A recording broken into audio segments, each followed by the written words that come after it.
Hello students, आज हम देखेंगे कि बीओ की पेपर की प्रेजेंटेशन हमें कैसे करनी है। आपको सारे नेसेसरी इन्फॉर्मेशन फिल करने हैं जो हमने अकाउंट के पेपर में ऑलरेडी देखा है।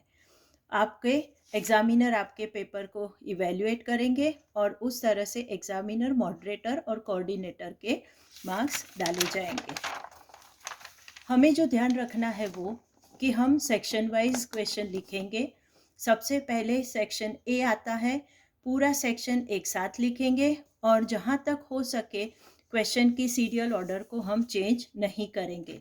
आपको जो आंसर नहीं आता है आप वहाँ पे ब्लैंक छोड़ो, बाद में उसे लिख देना, पर ऑर्डर मत चेंज करो क्योंकि डिफ़िकल्टी होती है एग्ज़ामिनर को। अगर आपका ऑर्डर चेंज हो जाता है तो आपको ही नुकसान होगा, तो हम वो नुकसान नहीं होने देंगे। उसके बाद सेक्शन बी लिखना है, उसमें भी आपको वन लाइनर आंसर इन 1 और 2 सेंटेंसेस लिखना है। इम्पॉर्टेंट कीवर्ड जो है उस वर्ड को आप अंडरलाइन करोगे। उस तरह से 10 क्वेश्चन है। अगर कोई नहीं आता है उसकी जगह छोड़ो, आगे चलो और बी सेक्शन खत्म करो। बाद में आएगा आपका सी सेक्शन। सी सेक्शन का क्वेश्चन है, 2-2 मार्क के क्वेश्चन है। आपको उसमें 2 मार्क है तो कम से कम 4 पॉइंट्स आपके होने चाहिए। एरो करो, साइन बताओ जिससे कि आपका पॉइंट चेंज हो रहा है वो टीचर को समझ में आए। अगर कोई पॉइंट वाइज आंसर है तो उसके सारे पॉइंट्स आपको मेंशन करने हैं। इसी तरह से एरो करके, अंडरलाइन करके आपको आंसर लिखना है। तो इस तरह से आप पूरे 15 क्वेश्चन ख़त्म करेंगे। 30 मार्क का वो पोर्शन है। प्रॉपरली उसे हाईलाइट करो, अंडरलाइन करो। बिटवीन द वर्ड्स थोड़ा स्पेस छोड़ो ताकि रीड करने में टीचर को आसानी रहे। बहुत नज़दीक नज़दीक और बहुत छोटे हैंडराइटिंग से मत लिखो। उसके बाद आएगा आपका डी सेक्शन। डी सेक्शन में आपको 10 क्वेश्चंस लिखने हैं। उस 10 क्वेश्चन को 3 मार्क का क्वेश्चन है तो आपको थोड़ा इलोबरेट ज़्यादा करना पड़ेगा। कंटेंट उस क्वेश्चन का ज़्यादा होगा तो आप उस तरह से उसे जस्टिफाई करो। तो 3 मार्क के आप 10 क्वेश्चंस लिखेंगे। यहाँ पे भी प्रेजेंटेशन का आपको ध्यान रखना है। कहीं पे अगर फिगर एडजस्ट होता है तो वो फिगर भी ज़रूर ड्रॉ करो। नॉर्मली फिगर आपको ई सेक्शन के क्वेश्चन में ज़्यादा मिलेंगे, पर फिर भी डी में भी पॉसिबिलिटी रहती है।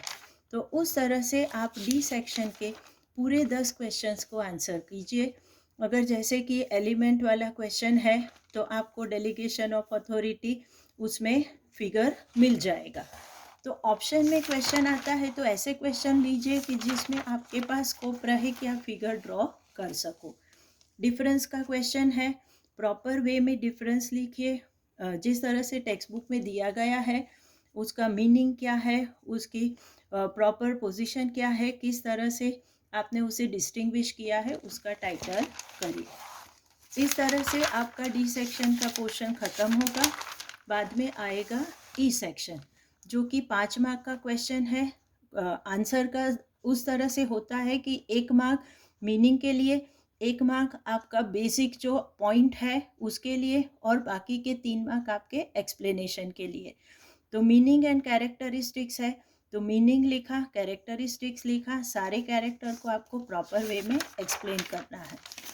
उसी तरह से यहाँ पे क्वेश्चन है जैसे कि रिक्रूटमेंट का, तो सोर्सेस ऑफ रिक्रूटमेंट है तो पहले मीनिंग लिखो, एक इंट्रोडक्शन करो आपके आंसर का, बाद में उसके सोर्सेस का चार्ट ड्रॉ करो जो कि टेक्स्ट बुक में दिया गया है, और बाद में आप उस पॉइंट को, हर एक सोर्स को ब्रीफ में एक्सप्लेन करो।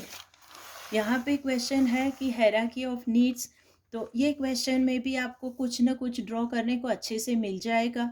तो ऐसे क्वेश्चन को सिलेक्ट करिए जिसमें आपके पास कोई है कि जिसे विजुअलाइजेशन अच्छा रहेगा। तो हायरार्की ऑफ नीड्स को आप लिखिए, फिर उसे एक्सप्लेन कीजिए। इस तरह से 5 मार्क के क्वेश्चन में आपकी प्रेजेंटेशन बहुत मायने रखती है। बीओ थियोरी होने की वजह से आप जितना अच्छे से हाईलाइट करोगे उतना टीचर को एग्जामिन करने में आसानी रहेगी। हर पेपर आंसर की के हिसाब से इवेल्युएट होता है, तो आंसर की जो बनती है वो टेक्स्ट बुक बेस बनती है। तो जितना आपका प्रेजेंटेशन और जितना कंटेंट आपका टेक्स्ट बुक रिलेटेड होगा, आपको उससे ज़्यादा फ़ायदा होगा। इस तरह से पूरा पेपर आपको 3 घंटे में ख़त्म करना है। 10 मिनट पहले पेपर ख़त्म कीजिए ताकि आप आसानी से अंडरलाइन, ड्राइंग और व्हाटएवर रिक्वायर्ड थिंग्स है वो आप लास्ट में कर सको, and you can go through your paper. So like this, do your paper well.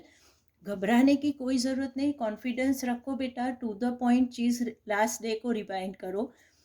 Video रखा हुआ है कि कौन से क्वेश्चन आपको ज़रूर करने हैं, तो प्लीज़ उस वीडियो में से क्वेश्चंस देख लीजिए और अपने आप को प्रिपेयर कीजिए। All the best. I hope you all will do best in your exam. Thank you.